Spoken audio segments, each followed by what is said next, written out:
G'day, Wild here. It's well, 6 a.m. over here. I'm on my first cup of coffee, so we'll see how well I get through this little quick demonstration. What this is a continuation of the last video I made showing you how to use the engine room configuration. I just thought I'd mock up something quickly. So this is our, just jump outside, little test room, engine room sort of thing. Inside you've got two generalized locations. You can see down here we've got our fairly compact set of thermal expansion. What I tend to do, we've got pulverizers on each side, and what I will actually would do is have hoppers on top of these and on here as well. And what the pulverizers will do is take your ore and then it'll output to the right or and to the below it. So that way, if it's got multiple ores coming out of the, or dusts coming from the ore, then they can quickly split off and get cooked up. And I tend to pop in a chest here and have everything just flow through with iron pipes. And the same back here. On one side I tend to be melting redstone, and these days of course melting ender eyes, and on this side it's just the other ones that you tend to use from time to time, so the sawmill and the induction smelter. And the same thing, I've just got a spare one up here. You use the same thing here where you can just pipe it through, so you've got basically the majority of those sorts of engines is just not engines, sorry, machines working together with one chest. Or indeed you could actually be using it to an empty chest that goes down into your sorting system. And on this side you would have your electrical machines. So it's fairly compact, very, works quite well.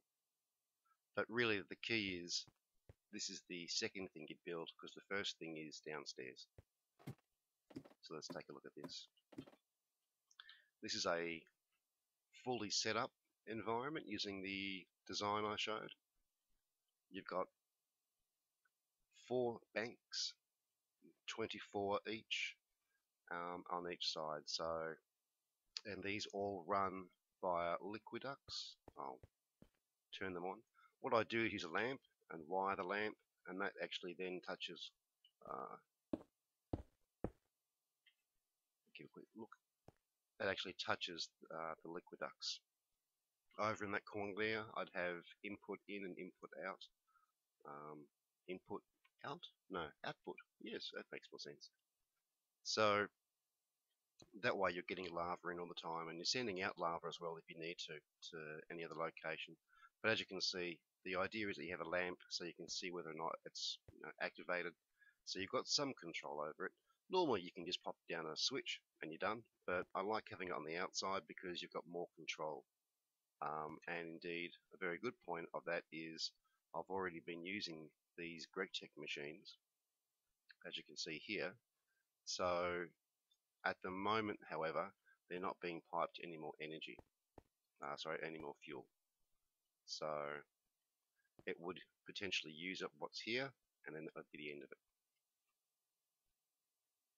Oh, these lamps on top, they just activate because I've got the MFSUs set up to emit redstone if it's empty. So if I happen to wander on past and see that one of these lights is on, well, then I know there's no energy in here. So, but these 4 feed together to feed the one that was up there in the base. So there's a fair bit of reserve.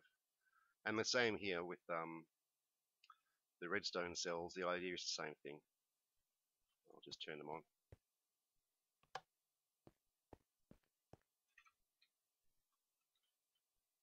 Normally the turtle would be controlling all of this. At this point in time I haven't programmed them. I just wanted to dummy it up so you could see. By having the redstone in jacketed wire, it means that we can run it just past the control of the cell. That way the only redstone source the cell will be receiving is from the turtle himself. This way the redstone is specifically targeted towards the engines, turn them on and off. And of course you will need to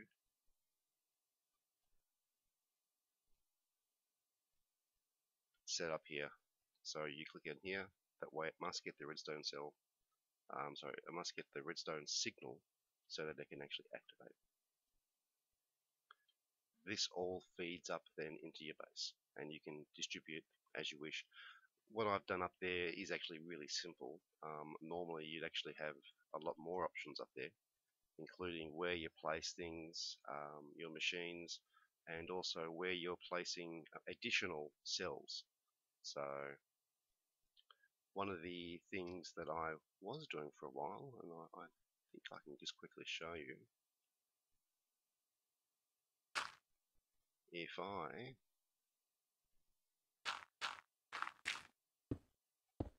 were to do that, so we're basically charging up these two specifically.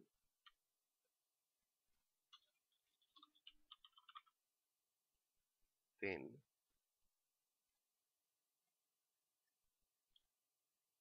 where are we?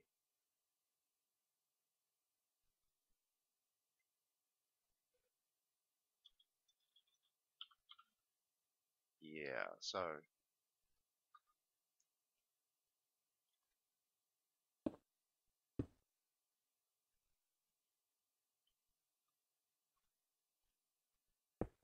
like so. And what that would do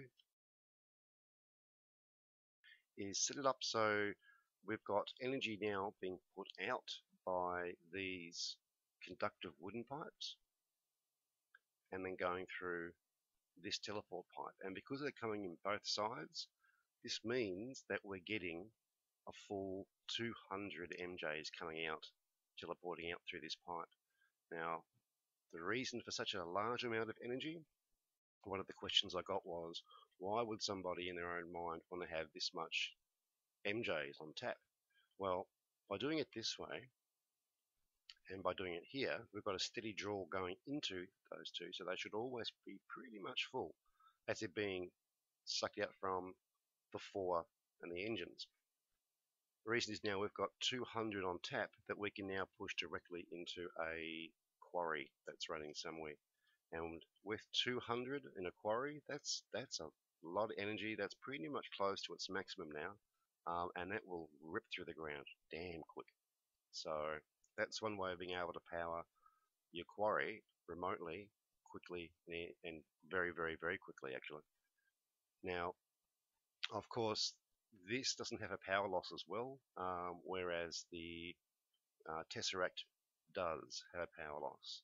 So if you did something similar to this, but you were using the Tesseract, then you could just by doing one on this side, for example, and one on that side, and sync them to the same code, or you could, let's just get rid of those. You could also do it that way. By doing it this way and then having the Tesseract in the center. So that would also work. The only problem is, again, 25% loss, which is acceptable. You know, there's got to be a balance point there. In some ways, I think you could also set it up so there'd be a loss in the liquids that you're sending out. I'd actually wouldn't say that's a bad thing. Don't know about 25%, but items, yeah, I don't know if you could actually get away with that. I don't like the idea of, you know, maybe we'll just stick to the 25% number.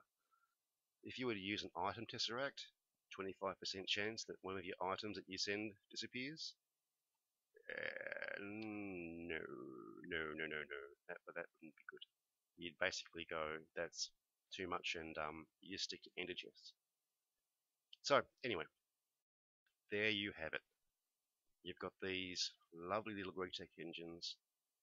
Um, they hold a fair bit of power. They're pushing out 24 EU a tick. Yeah, very nice.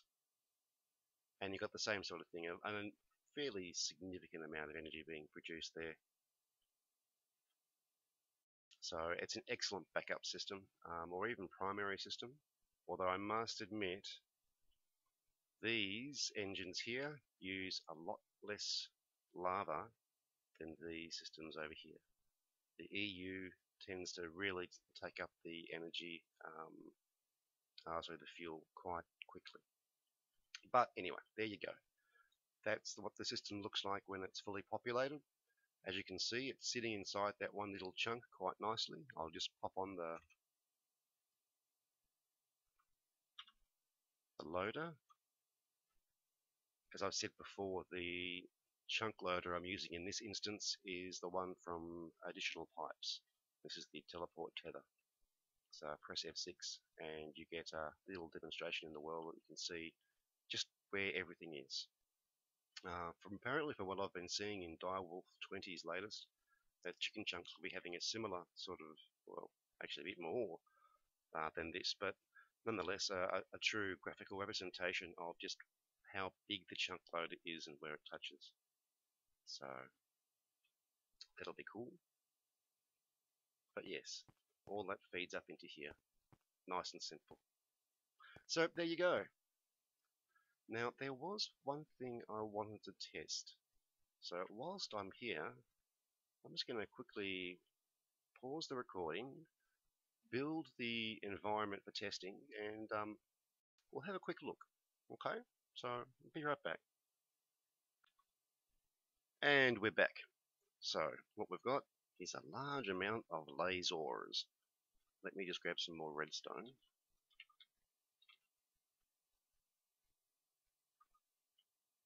Now,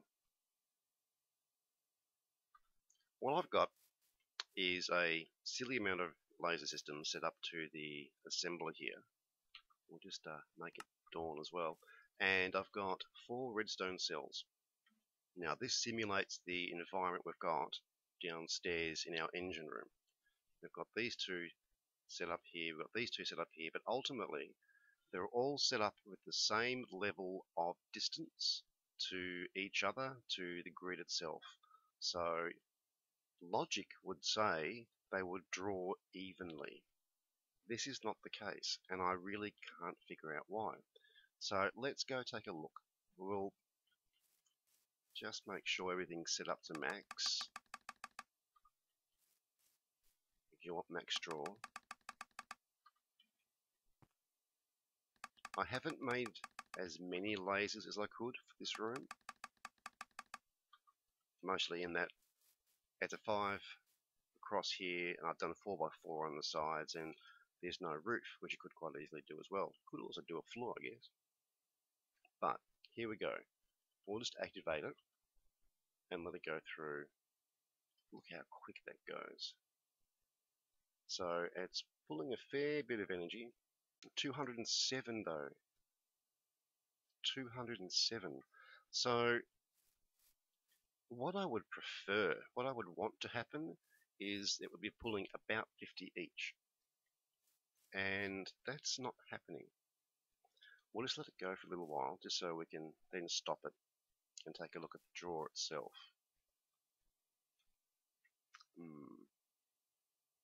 Oh, in case you're wondering, there's a reason why there's a fence around here. This stops creatures from coming up. Well, specifically it stops spiders from crawling up onto your roof, because that annoys me so bloody much. And also you could use any block to do that, but if you use a fence, then there's no shadow there. It means there's no ability for a skeleton to hide underneath that in the daytime. So fences in this area are your friend. Okay, so we'll turn this off. There we go. Now let's go have a look. Okay, so we've got 46 and 46. So that one's coming off here, 46 each. 57. 59. This I don't understand. You would think, I would think, it would be an equal draw, but it's not. And a few friends are talking about there was some sort of like power pressure in inverted commas that works with the redstone conduit, and yeah, I don't think that makes much sense. I don't know why this happens, but as you can see, you can't rely on an equal draw, even though they're connected the same way, same distance. There is no load balance there. It simply draws, it appears, maximum it can from one lot, and then maybe a bit of a top up from the other. So what this means, why is it so? I don't know why it's so, but what this means for us is that when we've got a system like this that we've built downstairs, we'll just head on down there quickly.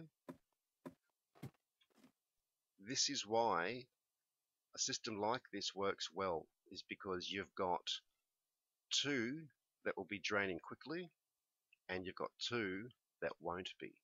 And this means that when these two, if these, I'll say these two here, say for example, were the ones that were drained quickly, it means that these would be actually be turned off and the engine's on, so that would recharge quickly.